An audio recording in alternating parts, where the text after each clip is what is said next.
நம்ம சொல்கிறோம், ஆண்டவர் தேடி தேடி பார்க்குறோம், அவர் கண்படவே மாட்டேங்கிறாரு. அவருன்னு உன்ட்ட வட்டிக்கு கட்டிக்கு பணம் வாங்கிட்ட மாதிரியும், நீ அவரை தேடும்போது தென்படாமல் அவர் ஓடி போய் ஒளிஞ்சுக்கிற மாதிரியும், நம்ம செய்கிற வேலையில் அவரை நினச்சி பார்க்குறது. கடங்கரை வந்து நம்ம ஒளிஞ்சுக்குவோம், அது மாதிரி அவர் ஒளிஞ்சுக்குவோம் நினச்சிக்கிறோம். இல்லை, வேதம் சொல்லுகிறது, யோவான் எழுதின சுவிசேஷத்தில் 20ஆம் அதிகாரம் 15ஆம் வசனம். நல்லா கவனிங்க. இயேசு அவளை பார்த்து, ஸ்திரியே, ஏன் அழுகிறாய், யாரை தேடுகிறாய் என்றார். அவள் அவரை தோட்டக்காரன் என்று எண்ணி, ஐயா, நீர் அவரை எடுத்துக்கொண்டு போனதுண்டானால் அவரை வைத்த இடத்தை எனக்கு சொல்லும். சொல்லாமல் போய்யா, சொல்லும், நான் போய் அவரை எடுத்துக்கொள்ளுவேன் என்றாள். ஆமா, இப்போ இயேசு மரிச்சு உயிர் தெளிஞ்சிட்டாரு. எத்தனாவது நாள்? 3ஆம் நாள். யார் தேடினா? மகதலேனா மரியாள். ஆமா, நல்ல கவனம் வச்சுக்கணும். அந்த மகதலேனா மரியாள் அதிகாலை இருட்டோடு இருந்து கல்லறை தேடுறா. கல்லறை திறந்துருக்குது, கல்லறை காணும். ஓடி போய் சீசர் சொல்ற, ஏய் கல்லறை ஆண்டவரை காணாம்பான்னு. பேதுரு சீசர் எல்லாம் வந்து தேடிட்டு போயிட்டாங்க. ஆனால் இவன் என்ன செய்யல, அந்த இடத்துல எங்கே ஆண்டவரை வச்சோம் அங்கே தான். எங்கேயும் ஆண்டவரை நீ விட்டு அங்கே தான் தேடணும். எங்கே ஜப வாழ்க்கை விட்டியோ, எங்கே பரிசுத்த வாழ்க்கை விட்டியோ, எங்கே உன்னுடைய ஐக்கியத்தை விட்டியோ அங்கே தான் தேடணும். எங்கேயும் இது கண்டது என்ன கிடைக்காது. அப்போ இயேசுவை அந்த மகதலேனா மரியாள் வந்து பார்க்குற, காணோம், அப்படியே அழுத்துட்டு இருக்கிறா. இயேசு வராரு. இயேசு அவளை பார்த்து, ஸ்திரியே, ஏன் அழுகிறாய், யாரை தேடுகிறாய். சிந்திச்சு பாருங்க. அவர் உயிர் தெரிஞ்சு பரலோகம் போகவே இல்லை. என்னை தொடாதேங்கிறாரு. பின்னால் பார்த்து தொடாத, நீ பரலோகம் போகலைங்கிறாரு. பரலோகம் ஆண்டவர் ஒரு மனுஷங்க வெயிட் பண்ணி அவளை சந்திச்சுட்டு போறாரு. 3 நாள் கழிச்சு செத்து போனா 3ஆம் நாள் நம்ம கறி விருந்துக்கு போவான். பாலும் தெய்வத்துக்கு அப்புறம் கரிசோறு போடுவாங்கன்னு சொல்லிட்டு போவான். சில பேர் இறந்த உடனே கேட்பான், அது அவன் மாமா தங்கச்சி. எப்போ பாடியை டிஸ்போஸ் பண்ணுவீங்க, எப்போ இதை எடுத்து அப்படி வைப்பீங்க, நாங்கள் போய் சாப்பிடணும், நம்ம வேலையை பார்க்கணும். அது மட்டும் மாமா மாமான்னு அழுதுவேன். வெளியே இந்த பணத்தை எப்போ எடுக்கிற, மாமா என்ன ஆகிட்டாரு, பணமாயிட்டார். எப்போ அரசாவன் தின்ன காலியாக அங்கே கதையில் நம்ம பார்த்துட்டு இருப்போம். நான் அதை சொல்ல வரல. அப்போ பாருங்க, 3 நாள் கழிச்சு சத்தம் வீட்டுக்கு போகிறது மெயினான சொந்தம் மட்டும் தான் இருக்கும். உறவு, நெருங்கி உறவு தான் செய்வாங்க, அங்கே போவாங்க. வந்த கெஸ்ட்டு மற்ற தூரத்தால் தான் அப்போவே வந்து பார்த்துட்டு எல்லா காரியத்தையும் முடிச்சு உறவெல்லாம் முடிச்சு ஓடிடுவாங்க. இப்போலாம் ஒரே நாள் தான்.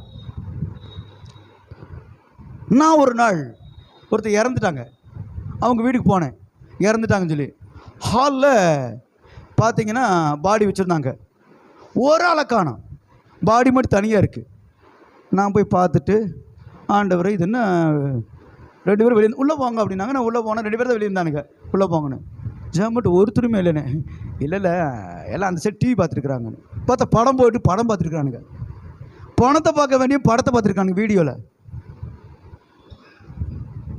பல மனுஷன் கம்பளி நமக்காச்சும் கதையில் பார்த்துருக்குறானுங்க. என்ன கொடுமை. இங்கே இயேசு சத்து 3 நாள் ஆயிடுச்சு. இயேசுவுக்கு எந்த தொடர்பும் இல்லை. மகதலேனா மரியாள் சிநேகனுடைய சகோதரி, லாசருடைய சகோதரி, அவ்வளோதான். வேற எந்த தொடர்பும் கிடையாது. இயேசுவோட சீசரில் அவளு ஒருத்தி, சிசி, அவ்வளோதான். 3ஆம் நாள் அதிகாலை இருட்டோடு இருந்துச்சு. கல்லறைக்கு வந்துட்டா. வந்து பார்க்குற யாருமே இல்லை. அப்படியே அழுகிறா. ஐயோ, அங்கே பாருங்க அழகா போடுறது. இயேசு அவளை பார்த்து, ஸ்திரியே, ஏன் அழுகிறாய், யாரை தேடுகிறாய். அழுதுகிட்டே தேடுறாரு. எங்கே கல்லறைக்குள்ள வச்சதுக்கு வெளியில போட்டானுங்களா? இப்போல்லாம் கல்லறையில் இடமெல்லாம் கட்டிக்கு, எங்கள் அம்மா இங்கே தாங்க வச்சேன், எங்கள் அப்பா இங்கே வச்ச, அதெல்லாம் எடுத்து வெளியே போட்டு வேற ஆள் வெளில வச்சாச்சுரா. கல்லறைக்கு இடம் இல்லை. இப்போ அப்படி கூட இயேசுவை எடுத்து போட்டாங்களான்னு சொல்லி இந்த அம்மா அப்படியே தேடுறா. எங்கே ஆண்டவர் எங்கன்னு. அப்போ ஆண்டு கேட்குறாரு, யாரை தேடுகிறாய். அப்போ அவர் உருவம் தெரியல அவருக்கு. அவரை தோட்டக்காரனாக தோட்டத்தில் வேலை செய்ய வந்த இந்த கார்டன் பாருங்க, கல்லறையில் கலர தோட்டத்தில் வேலை செய்கிற ஆளாக்கு நினச்சிட்டு அவர் தோட்டக்காரன் நன்றி, ஐயா நீர் அவரை எடுத்துக்கொண்டு எங்காவது போய் வேற பக்கம் வச்சுட்டு நான் சொல்லு, நான் போய் எடுத்து கொள்ளுகிறேன். பாருங்க தேடுதல. இங்க ஒரு மனுஷன் முதல் தேடுதல் அவரை பிடித்து கொள்ளும்போது தான் தேடுதல். இங்க ஒரு தேடுதலை பார்க்குறோம், மகதனா மரியாள் தேடுறான். இன்னொரு தேடுதலும் பார்த்து சப்ஜெக்ட் வந்துடுவோம். யோவான் எழுதின சுவிசேஷம் 6ஆம் அதிகாரம் 24 26 வரை பாருங்க. அப்பொழுது இயேசுவும் அவருடைய சீசரும் அங்கே இல்லாத ஜனங்கள் கண்டு உடனே படகுகளில் ஏறி இயேசுவை தேடிக்கொண்டு கப்பர்நகூமுக்கு வந்தார்கள். அக்கடலின் அக்கறையில் அவரை கண்டபோது, ரபி நீ எப்போது வந்தீர் என்று கேட்டார்கள். இயேசு அவருக்கு பிரச்சுரமாக, நீங்கள் அற்புதம் கண்டதினால் அல்ல, நீங்கள் அப்பம் புசித்து திருப்தியானதினாலே என்னை தேடுகிறேன் என்று மெய்யாகவே மெய்யாக உங்களுக்கு சொல்லுகிறேன். இன்னொரு குரூப் தேடுது, ஆண்டவரை காணோம், படகு எடுத்துட்டு தேடி வந்துட்டானுங்க. வந்து ஆண்டவரே எங்க போனீங்க, நம்மளை எங்கெல்லாம் தேடுறோம் தெரியுமா? நீங்க அற்புதத்தை பார்த்ததுனால வரடா, மேலே லஞ்சுக்கு வந்திருக்கிறீங்க. முதல்ல நான் ஊழியம் செய்யும்போது 2 பாசஸில் இருப்பாங்க. கரெக்டாக 12:45 என்ன அட்டன் பண்ணுவாங்க. புலிகளத்தில் இருக்கும்போது எம்எல் அவ்வளோ பாசக்காரங்க அவங்க. அதுவும் சரியாக புதன்கிழமை அன்றைக்கு தான் வருவார்கள். அன்றைக்கு தான் எங்கள் வீட்டில் மீன் குழம்பு இருக்கும். புரியுதா? ஏன்னா அவங்க மீன் சாப்பிட்றவங்க, அப்பவும் மீன் சாப்பிட்றவங்கள அதனால் வருவாங்க. அவங்க சொல்லி காட்டல ஊதில்லை, நல்ல சகோதரி ஐக்கியத்தில் தான் இருக்கிறாங்க, நல்ல நண்பர்கள். இதை கேட்டாங்க சிரிப்பாங்க, டேய் அந்த நம்மளை பற்றி பேசுகிறாயா அப்படின்னு கேட்கட்டும். அவர் நண்பர்கள் தான், நான் தவறாக சொல்ல. அப்போது இயேசுவை தேடி வந்து சொல்றது, எங்க ஆண்டவரை போனீங்க, எப்படி தேடணும் தெரியுங்களா? அவர் எல்லாத்தையும் அறிகிறவர். அவர் சொல்லிட்டார், டேய் நீங்கள் எதுக்கு வந்தீங்கன்னு எனக்கு தெரியும். எதுக்காக வந்தீங்க? அப்பத்தை திங்கிறக்காக வந்தீங்க. இதனால தான் என்னவோ நம்ம பாஸ்டிங் ப்ரேயர் நடத்தும்போது கீழே ஒரு வசனம் போடுவார்கள், மதிய உணவு இலவசம் அப்படின்னு. என்ன சோறு பூரா வந்துடுறான்னு அர்த்தம். மீட்டிங் வரானா இல்லையோ, அதில் ஒருத்தர் பாஸ்டிங் ப்ரேயர் தான் கேட்குறாங்க ஃபோன் பண்ணி, மதிய உணவுன்னு போட்டிருக்கிறீங்க பாஸ்டர், சிக்கனா மட்டனா கஞ்சி ஊற்றுவோம் அப்படின்னு. சிரிக்கிறாரு, என்ன பாஸ்டர் தமா சொல்கிறேன், ஏன் நீங்கள் எது பிரியாணி தான் போடுங்க எனக்கு தெரியும். காரணம் இங்கே ஒருத்தர் அப்ப தர்றாங்க. நல்லா கவனிங்க, இயேசுவை 3 விதமான மக்கள் தேடுவதை நீங்க பார்க்கிறோம். ஒரு விதமான மக்கள் என்ன தர்றாங்க, அவரை பிடித்து கொள்ளும்படியாக, அவனால் லாபத்துக்காக தேடுறான், ஒருத்தர் பெனான்சியலுக்காக தேடுறான். இவரை பிடிச்சிட்டோம்னு வச்சுங்க, நான் சொல்றது புரியும் சில பேருக்கு. பணத்துக்காக ஆண்டவர் தேடுறது, காட்டி கொடுக்கிறது மாதிரி. இயேசு அறிவிக்கிறது பணத்துக்காக, எல்லாம் வரும்படிக்காக, ஊழியத்துக்கு வரும்படிக்காக, தேவைக்காக தேடுறது. 30 வெள்ளிக்காசுக்கு தேடின இன்னும் அநேக யூதாஸ் ஊழியர்களும் ஊழியக்காரர்களும் இருக்கத்தான் செய்யறாங்க. ஆண்டவரை காட்டுறது இவர் சுகமாக்குவார் பணத்துக்காக. அவங்களுக்கும் ஆண்டவர் தென்பட்டு தான் கொண்டு இருக்கிறார். நான் சொல்றது அர்த்தம் புரியுது உங்களுக்கு? அப்ப யூதாஸுக்கு 30 வெள்ளிக்காசு கிடைக்கணும், அவர் தன்னை காமிக்கணும், மறைத்து கொண்டு இருக்கலாம். தன்னை பிடித்து கொண்டு ஒரு போர் சேவை நல்ல பேர் வாங்க வேண்டுமானால் இவர் காண்பிக்கப்பட வேண்டும். ஒருத்தன் கொலை இவரை கொள்ள வேண்டுமானால் இவர் தன்னை காண்பிக்க வேண்டும். இவர் பலியாக வேண்டுமானால் தன்னை அர்ப்பணிக்க வேண்டும், மறைத்துக் கொள்ளக்கூடாது. இவர் ஒரு நல்ல தெய்வத்தை நம்ம வேற எங்கேயாவது பார்க்க முடியுமா? எல்லா சாமி கிட்டையும் ஆயுதம் இருக்கும், பார்த்துருப்பீங்க. நைஃபு, அவங்களே கடவுள். அவங்களுக்கு ஈட்டி, கடப்பாறை, மம்முட்டி, கோடாரி, அருவாள் இதெல்லாம் தேவைப்படுது கடவுளுக்கு. ஆனால் நம்ம ஆண்டவர்கிட்ட ஒன்றுமே இல்லை. நான் எந்த தெய்வத்தையும் குறை சொல்வதற்கும் மற்ற தட்டுவதற்கு பேசலை, அன்புக்கு அடையாளமான இயேசுக்காக சொல்கிறேன். மற்றபடி எந்த தெய்வங்களையும் மற்ற மனுஷனை பேச வேண்டிய அவசியம் எனக்கு இல்லை. அது எனக்கு தேவையில்லாத காரியம், புரிந்து கொள்வதற்காக சொல்கிறேன். ஏன்னா இங்கே பார்க்கும்போது இன்னொரு அம்மா ஆண்டவர்கிட்டயே வாழ்ந்த ஊழியத்தை செஞ்சா. 3 வருஷத்தில் கொஞ்ச நாள் தான் இருந்தா, ஆனால் 3 வருஷம் கூட இருந்தவன் காட்டி கொடுத்துட்டான். இங்க ஒரு அம்மா வந்து அவர் எங்க வைத்து நம்ம அடுத்து எடுத்துக்கொள்றேன், எதற்காக தேடுற? அவரை எடுத்துக்கொள்ளும்படி தேடுகிறாயா? யாரை தேடிக்கொண்டிருக்கிறாய்? எதுக்காக தேடிக்கொண்டிருக்கிறாய்? நம்மளே எடுத்துக்கோமே. என்ன பண்ணுறது, திடீர்னு ஒரு 5-6 நாள் ஒரு வாரம் பாஸ்டிங் சொல்கிறீங்க, ஏதாவது விசேஷமா, ஏதாவது காரியமா? எல்லாம் கடன் சார். இந்த கடன் பிரச்சனை ஆண்டவர் தீர்க்கும்படியாக பாஸ்டிங் போட்டிருக்கிறார். சரி, ஒருத்தர் வியாதி பாஸ்டிங் போட்டிருக்கிறேன், ஒருத்தர் ஃபேமிலியில் பிரச்சனை, ஒருத்தர் பிசாசு பிரச்சனை, பாஸ்டிங் போடுறோமா இல்லையா? யாராவது எனக்காக இயேசு சிலுவையில் அடிக்கப்பட்டார், எனக்காய் பலியானார், அவருக்கு நன்றி சொல்லும்படி உபவாசம் இருந்து நன்றி சொல்லி ஆத்துமகள் ஆதாய பண்ணு பாஸ்டிங் பண்ணி சொல்ல முடியுமா? சொல்லியிருக்கிறோமா? இல்லை.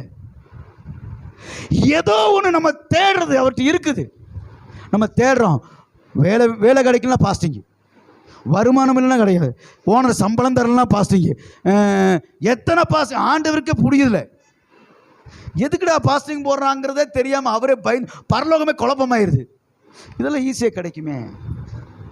தருணம் போராட்டம், அது பேர் தான் உபவாசம்.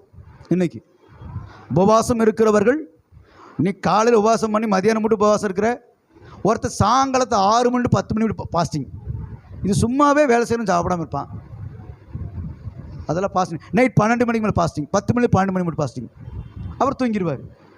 இந்த மோகன் சிலர் செய்யாத நல்ல பாஸ்டிங்கில் 40 நாள் அந்த நடத்துவார். அதில் பார்த்துட்டு இருந்த ஆளுங்க நிறைய பேர் கெட்டு போயிட்டாங்க. 24 மணி பாஸ்டிங்கிறான். சபைக்கில் ஒருத்தர் 7 மணிக்கு போகிறான். என்ன பிரதர் நேரத்துக்கு போகிறீங்கன்னா, பாஸ்டிங் பிரதர் எத்தனை மணிக்கு முடிப்பீங்க? அது 10 மணிக்கு முடிச்சிடுவோம், 10 மணிக்கு மேலே தூங்கிடுவோம். 7 10 மட்டும் பசி தாங்க மாட்டேன். குறைஞ்சபட்சம் ஒரு 12 மணி நேரமாவது பாஸ்டிங் பண்ணணும், கடைசி 8 மணி நேரம் பாஸ்டிங் பண்ணணும். சரி, கடைசிக்கு ஒரு 4 மணி நேரமாவது போடணுமா இல்லையா? காலையில் 10 மணிக்கு வந்துட்டு 1 மணி மட்டும் போடணுமா இல்லையா?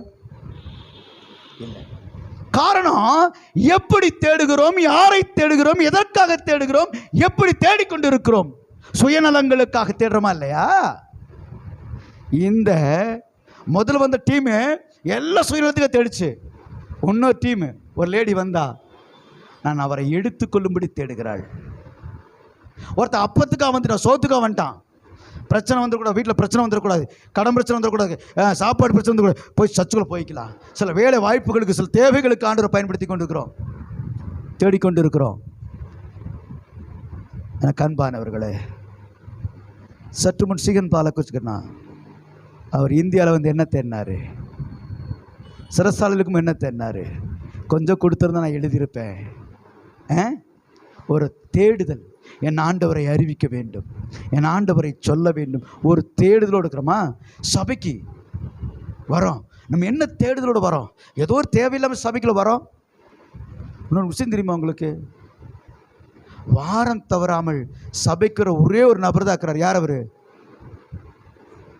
இயேசு கிறிஸ்து. வாரம் தவறாமல் சபைக்கு வந்துருவார். அப்படியா? ஆமாவா இல்லையா? மற்ற நாள்லாம் வீட்டுக்கு போயிடுவாரா? பாருங்க, அதுதான் நம்ம வாரத்துக்கு ஒரு நாள் தானே வரோம் சர்ச்சுக்குள்ள. அது 2 ஹவர் உட்கார முடியாது. குளிர் காய்ச்சல் பிடிச்சிட்டு ஊதிட்டே பார்க்குறான் டைமை. அதனால ஒழிச்சு வச்சுட்டோம் நான் வாட்சை. அப்படி இருந்து செல்லுலையே பார்க்குறது ஹல்லேலூயா பாடும்போது. சரி, அப்போ நம்ம யாரை தேடுறோம் பாருங்க. தன்னை காட்டி கொடுக்கிறவனுக்கும் தென்படுகிறாரு, தன்னை கொள்ளுகிறவனுக்கும் காண்பிக்கிறாரு, உண்மையாய் தேடுகிறவனுக்கும் தென்படுகிறாரு. அப்பத்துக்கு போஜன் தேனவர் ஓடி போய் ஒளிஞ்சிருக்கலாம், அவரு அவனுக்கும் தென்படுறாரு. இதை விட தமாசன்னா, வழியில விட்டுட்டாங்க ஒருத்தர், அவரை யாரு? அவங்க பேரண்ட்ஸ். எருசலேம் பஸ்கா பண்டிகை போகும்போது 12 வயசு ஏசு போயிட்டு வந்தவங்க என்ன பண்ணிட்டாங்க? எருசலேமில் விட்டுட்டாங்க. அவரை விட்டுட்டு கூடுதல் போகிற வந்துட்டாங்க. வந்தவங்க தேடினாங்க. யாரை தேடுறீங்க? இயேசுவை காணுங்க. இயேசுவை காணுமா? சொந்த உறவின்னு போய் கேட்குறாங்க. ஒருத்தர் போய் சொல்ல, திரும்பி எருசலேம் போகிறாங்க. எருசலேம் தேவாலயத்துக்கு வந்து பிரசங்கம் பண்ணிருக்கிறாரு. அங்கே பார்த்தார்கள். அவர் கேட்டார், என்னை ஏன் தேடினீர்கள்? இப்போ கர்த்தர் உங்களை பார்த்து கேட்குறாரு, என்னை ஏன் தேடினீர்கள்? நாங்கள் போன வருஷம் 24ஆம் தேதி உங்களை கை விட்டுட்டாங்க ஆண்டவரை. ஒரு கொஞ்சம் பணம் வந்துச்சுங்களா, அவங்கள அப்படியே மறந்துட்டோம், கொஞ்சம் பிஸி ஆகிட்டோம், உங்களை மறந்துட்டோம், ஜாம் பண்ணுறதே கிடையாது. அப்புறம் பார்த்தீங்கன்னா எல்லாம் போயிடுச்சுங்களா, அப்புறம் ஒரு வழி இல்லைங்களா, அதனால உங்களை தேடி வந்து இந்த ஃபினான்ஸுக்காரன்ட்ட கடன் வச்சுட்டே இருப்பான், கடன் கட்டி முடிச்சுடுவோம். அப்புறம் ரோட்டில் அவன் பார்ப்பான், அவனை கண்டுக்க மாட்டான், பாடா வேலையை பார்த்துட்டுருவான், அவனை பார்த்துக்க மாட்டான். அப்புறம் பணம் என்ன பண்ண அண்ணா, போன வாரம் பார்த்தா கண்டுக்காமல் போயிட்டேன். இல்லைண்ணா இன்றைக்கி நீ தேவைண்ணா, அதனால் அதை பார்த்து செய்யுங்கண்ணா கேட்குறமா இல்லையா? அது மாதிரி இயேசு வச்சுருக்குறோம். யோசனை பாருங்க, நீங்கள் எதைக்காக தேடுகிறீர்கள்? யாரை தேடுகிறீர்கள்? யாரை தேடுகிறீர்கள்? யாரை தேடுகிறீர்கள்? அப்போ யாரை தேடுறோன்றது நமக்கு தெரியணும். நம்ம தேடுறது யாரை தேடுகிறோம், எதற்காக தேடுகிறோம், எப்படி தேடிக்கொண்டு இருக்கிறோம், அது தெரியணும். அப்போ காட்டி கொடுக்கணும் தென்பட்டாரா? அப்போ இன்னைக்கு நீங்கள் தேடுங்க, உண்மையாக தேடுங்க. என்ன செய்வார்? தென்படுவாரா? தென்படுவாரா? கண்களை மூடுங்க.